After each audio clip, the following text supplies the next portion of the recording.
Hi friends, welcome to money interiors. చాలామంది kitchen colours light colours తీసుకుంటారు. ఇక్కడ కూడా లైట్ కలరే సజెస్ట్ చేయడం జరిగింది. ఇక్కడ మేము ఈరోజు టాపిక్ ఏంటంటే కంపల్సరీగా కిచెన్లో ప్రొఫైల్ హ్యాండిల్ వాడుతున్నారు. ప్రొఫైల్ హ్యాండిల్ వాడేటప్పుడు కొంతమంది ఏం చేస్తున్నారంటే ప్రొఫైల్ హ్యాండిల్కి ఎండ్ క్యాప్స్ వేయట్లేదండి. ఎండ్ క్యాప్స్ వేయకపోతే ఫ్యూచర్లో ప్రాబ్లం వస్తుంది. అంటే ఫ్యూచర్లో ప్రాబ్లం అంటే ఏం ఉండదు, కాకపోతే ఎండ్ క్యాప్స్ వేయకపోతేనే ప్రాబ్లం వస్తుంది. ఏంటంటే చిన్నపిల్లలు కానీ పెద్దోళ్ళు కానీ ఉన్నప్పుడు మనం యూజ్ చేస్తుంటాం కదండి. యూజ్ చేస్తున్నప్పుడు అవి ఏమైనా ఎడ్జెస్ చాలా షార్ప్గా ఉంటాయండి. తగిలితే చాలా ఫాస్ట్గా కట్ అయిపోతుంది అనమాట. అందువల్ల కంపల్సరిగా కిచెన్లో ప్రొఫైల్ హ్యాండిల్ వాడేటప్పుడు ఎండ్ క్యాప్స్ మాత్రం కంపల్సరీగా వాడండి. ఫుల్ వీడియో మొత్తం వర్క్ అంతా అయిపోయిన తర్వాత ఫుల్ వీడియో పెడతాను. అప్పుడు దాంట్లో కంప్లీట్గా ఎక్స్ప్లెయిన్ చేసి పెడతాను.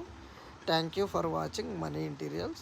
నన్ను ఎంతగానో ఆదరిస్తున్న అందరికీ థ్యాంక్ యూ అండి.